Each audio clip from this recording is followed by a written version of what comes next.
Why UNLV? Why Dan Mullen?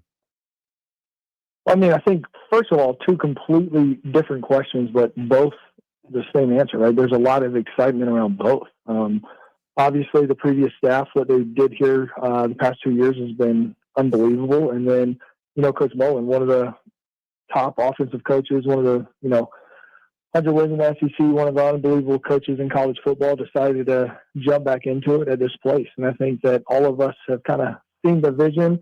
You get the feel around this place. You see the excitement. You feel the excitement. And I think that this place has got a lot of cool things and exciting things ahead of itself in the future.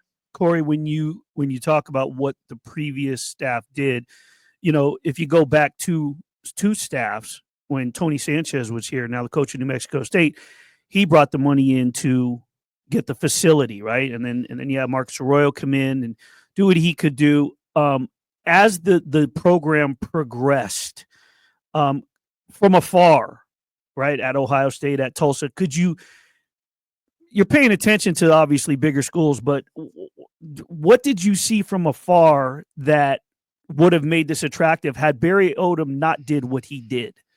If that makes sense.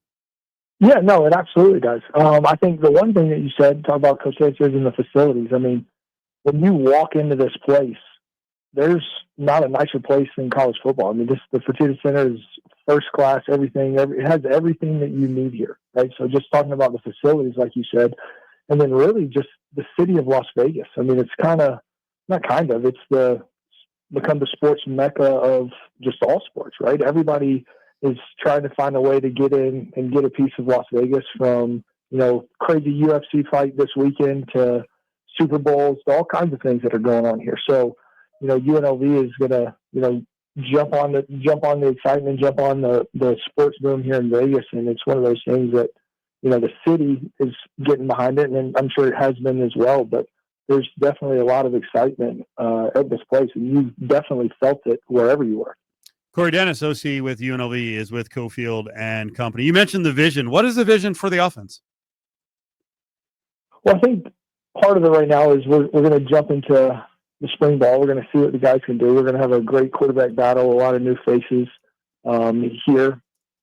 But we're going to put in an exciting brand of football. We're going to try to score a lot of points, and we're going to do a lot of things like that. Spread the ball around. But I think the one thing that Coach Mullen and I have, we both agree on is find out what these guys can do best. I feel like a lot of times, where you see problems or issues is when you ask certain guys to do things that they can't do. And, how many times do you sit here and you say, this is our system. This is exactly what we do. Yeah, sure. We have a system, but we're going to adjust to it, and we're going to adapt, and we're going to put guys in the best chance for them to be successful.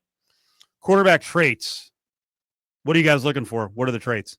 I think the first thing, you got to be a competitor. Like, you want that guy that walks in the room and you're like, oh, okay, there you go. That's the starting quarterback at UNLV. So we're going to find a guy who's competitive, and then we're going to find a guy who, can extend plays with his legs, but also, an accurate passer.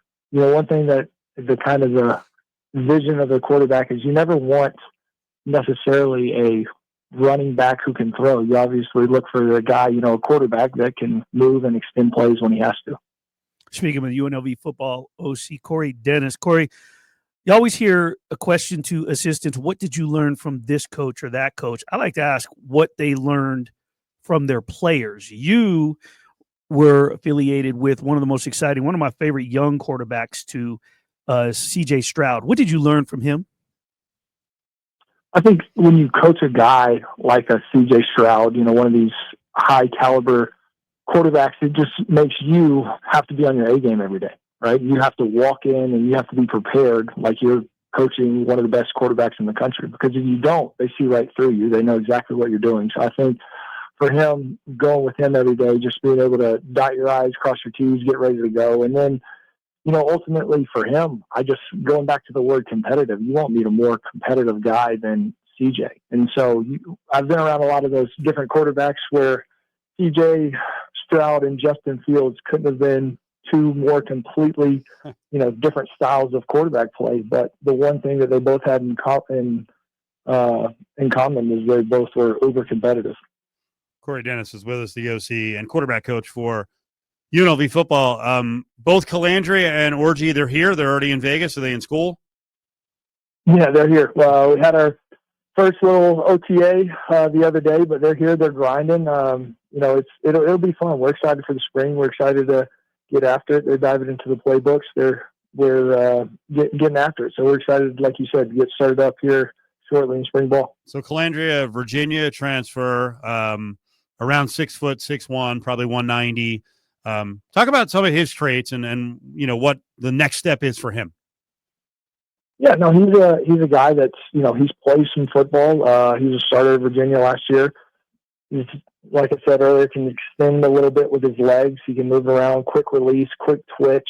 I think the one thing for him is we've been talking about the why a lot lately, right? When you get older guys in offenses and as they kind of adapt to the offense and learn the offense, not just what people are doing on certain plays and those kind of things, but learning the why and like, hey, we're calling this play to get this look or get this accomplished. And so that's something that we're going to emphasize, not just for him, but for all the quarterbacks this spring. All right. Orgy, massive dude at 6'3" and 235. I'm sure the why for him might be a little bit different because he's been in games, but he was never really given the offense for a long period of time. So, where do you see him right now and where does he have to grow?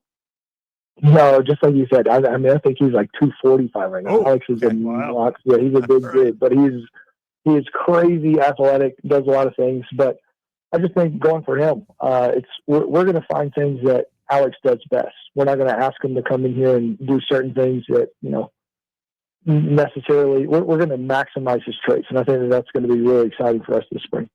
So when you have two guys at sort of two different sizes like that, and you're in the off season with plenty of time leading up to spring ball and whatnot, how do you sort of manipulate their training and nutrition program? Because you're going to have one guy I'm assuming you want to put lean muscle mass on, another guy you want to be able to cut but maintain muscle.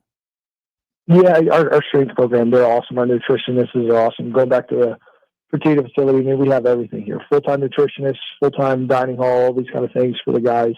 So we'll definitely take care of that. But one thing that's kind of cool, though, in the past, talking with Coach Mullen, he's been around some crazy, successful two quarterback systems. Not necessarily that it's going to be a, two quarterback system moving them in and out, but we're going to find things that guys can do where, he's had Chris Leak and Tim Tebow, right? Both very successful quarterbacks, both national championship winning quarterbacks, but very different in their skill sets. Both very dynamic skill sets, but still different traits in what they did best.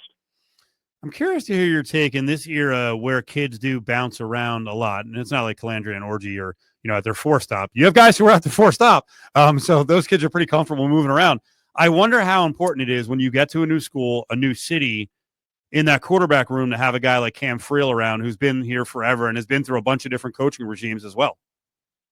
Yeah, he's been awesome. We've all leaned on him, including myself, about learning about the culture of this place, because it's not. This place has been successful. The last 2 years have been unbelievable. So it's not what's kind of exciting. We're not going into a place and you don't necessarily have to blow it up and change everything. There was a good culture here. Good, there's some good things established, and our job here as coaches, we're just trying to enhance it and just trying to make it better than we found it.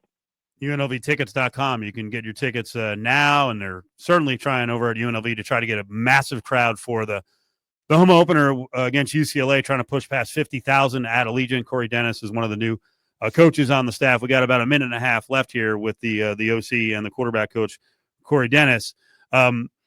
As we look ahead offensively, I don't know how much of a hand you had in trying to put together the rest of the offense. You got a variety of wide receivers with a lot of experience, and they're all different types. It seems like you have kind of everything you might need to in terms of what you want to run. You know what? Just that, for sure. But there were some great pieces that decided to stay, that wanted to be here, and then a lot of guys, they saw the same thing that I did. They saw the vision of UNLV football. They saw like you said, big home opener. Playing in Allegiant, they see everything that this city has to offer. And so all of us, we all saw the vision to get here as fast as we could to try to maximize this opportunity that we have at hand. The adjustment process so far for you in terms of where you're living, are you moved in somewhere? What do you think of Vegas so far?